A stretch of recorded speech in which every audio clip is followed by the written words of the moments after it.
जय श्री कृष्ण दोस्तों, मैं संदीप बघेल आप सभी का मेरे YouTube channel maths by Sandeep में हार्दिक स्वागत करता हूँ।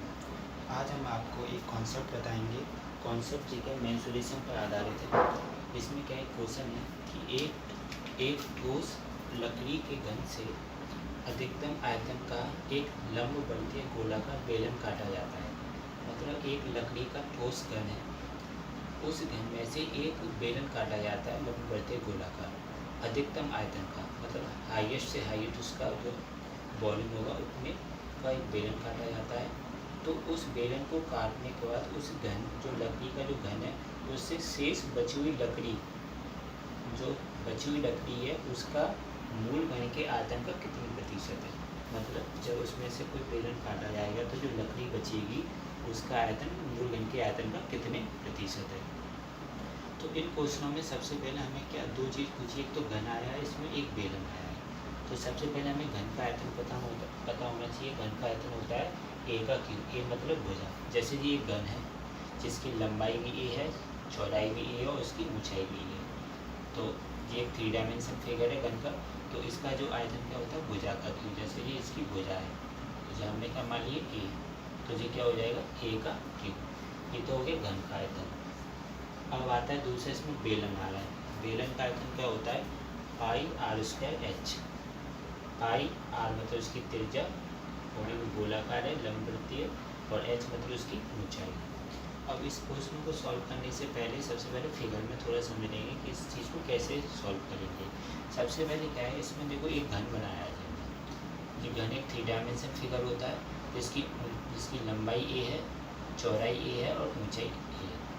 अब इस ठोस घन में से एक हम क्या काट रहे हैं, बेलन काट रहे हैं अधिकतम आयतन का। घन से अधिकतम आयतन मतलब घन से अधिक कितना उसमें मेटेरियल लेके हमको क्या काटना है, बेलन काटना है। तो जब भी अधिकतम आयतन का लेंगे तो जैसे कि मान लो घन का जी ऊपर वाला पृष्ठ है, तो जी एक तरीके से क्या है, एक तरीके से जी वर्ग बनना है जिसकी जी भुजा ए है, जी भी भुजा ए है। तो जैसे ही वर्ग बनेगा तो इसमें से अब हम एक गोलाकार बेलन काटेंगे। जैसे जी एक सर्किल है, जी ऐसे जी क्या दिए वृत्ति है, इसमें से हम ऐसे गोल सर्किल काटेंगे। क्योंकि बेलन का ऊपर वाला हिस्सा और नीचे वाला हिस्सा गोलाकार होता है, वृत्ति होता है। लंब वृत्ति बोला जब इसका मतलब लंब वृत्ति मतलब बेलन कैसा होता है, ऊपर भी गोलाकार और नीचे भी गोलाकार। तो जब ऊपर वाले हिस्से से बेलन काटेंगे तो जी जो इसका जो बेलन का जो ऊपर वाला जो गोला बनेगा उसका जो व्यास होगा डी एक तरीके से भुजा के बराबर होगा उस घन की। उसका जो व्यास डी होगा वो उसकी भुजा के बराबर होगा। और अधिकतम आयतन में जब भी काटेंगे तो उसकी जो ऊंचाई होगी तो वो भी तो इसकी घन की भुजा के बराबर होगी। यहाँ से यहाँ तक जो उसकी ऊंचाई होगी तो किसके बराबर होगी, घन की भुजा के बराबर। तो जी इसको हमने बताया कि घन के अधिकतम आयतन का बेलन काटा जाता है। तो बेलन का जो व्यास होता है, व्यास कौन सा, ऊपर वाला जो गोलाकार होता है, ऊपर भी गोलाकार नीचे भी गोलाकार, तो उसका जो व्यास 2r है वो किसके बराबर होगा, घन की भुजा के बराबर। तो 2r बराबर a हो जाएगा। तो r बराबर क्या आ जाएगा a/2। और जो बेलन की जो ऊंचाई है वो क्या होगी, घन की भुजा के बराबर होगी। किसके बराबर होगी, घन की भुजा के बराबर। तो ये दो चीज़ हमें पता होना चाहिए। जब किसी लकड़ी के घन से अधिकतम आयतन का एक गोलाकार बेलन काटा जाता है तो बेलन का व्यास क्या होता है, उसकी भुजा के बराबर होता है। तो इसकी त्रिज्या क्या हो जाएगी, बेलन की त्रिज्या भुजा की आधी। और जो बेलन की ऊंचाई होगी वो क्या होगी, घन की भुजा के बराबर। तो h बराबर क्या हो जाएगा a। अब क्वेश्चन में पूछ रहा है कि शेष बची हुई लकड़ी। अब जैसे कि इस घन में से ये बेलन काट लिया तो बची लकड़ी बचेगी उसमें से, क्योंकि घन भी ठोसाकार है और बेलन भी ठोस है, ठोसाकार का। तो जो लकड़ी बचेगी उस लकड़ी का आयतन और जो मूल पूरा जो टोटल जो पूरा घन था उसके आयतन का कितने प्रतिशत है। तो हम सबसे पहले क्या करेंगे, जो शेष बची हुई लकड़ी है उसका आयतन निकाल लेंगे। तो सबसे हमने जैसे बेलन का आयतन निकाला, बेलन का आयतन होता है पाई आर स्क्वायर एच। इधर बताइए जो बेलन का आयतन क्या होता है, पाई आर स्क्वायर एच। जो भी हमने इसमें पता किया कि आर बराबर क्या हो जाएगा, a/2 भुजा का आधा।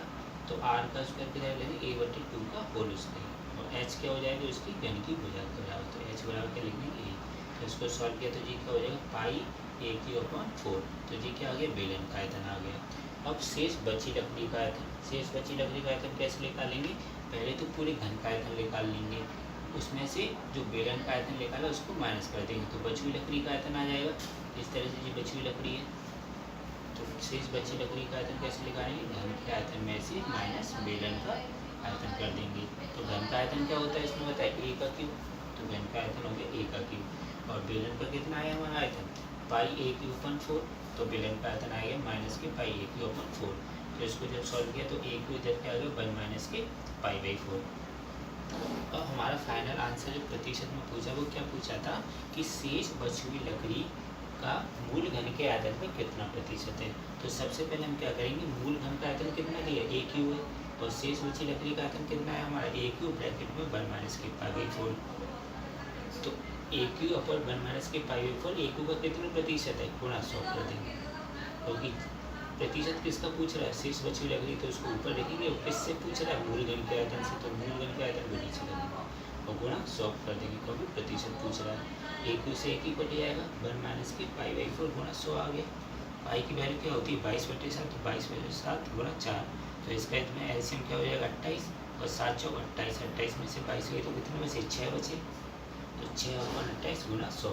इसको 4 से काट देंगे 7 बार, इसको 4 से काट लीजिए 25 बार, तो कितना आ गया 150 अपॉन 7। जब इसका इसमें डिवाइड दिया तो कितना है 21.4, तो 21.4 मतलब ये उसका फाइनल उत्तर आ गया। तो जो शेष बची हुई लकड़ी का मूल घन के आयतन का कितने प्रतिशत है 21.4%।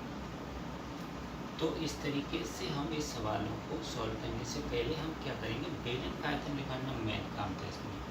बेलन का आयतन निकालने के लिए हमें क्या दो चीज़ की जरूरत पड़ती है, तो उसका आर और उसका एच, मतलब एक तो बेलन की त्रिज्या और एक बेलन की ऊंचाई। तो जो बेलन की त्रिज्या होगी वो क्या होगी, जिसकी भुजा का आधा होगा। क्यों होगी आधी, क्योंकि बेलन का जो व्यास होगा वो उसकी घन की भुजा के बराबर होगा, तो बेलन की त्रिज्या होगी भुजा की आधी होगी, और जो बेलन की ऊंचाई होगी वो क्या होगी उसके घन की भुजा के बराबर, तो एच बराबर क्या हो जाएगा ए।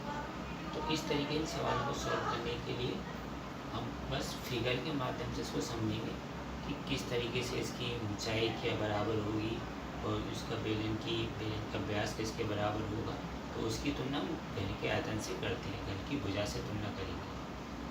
तो ऐसे सवाल मेंसुरेशन वाले काफ़ी एग्जाम में आते हैं।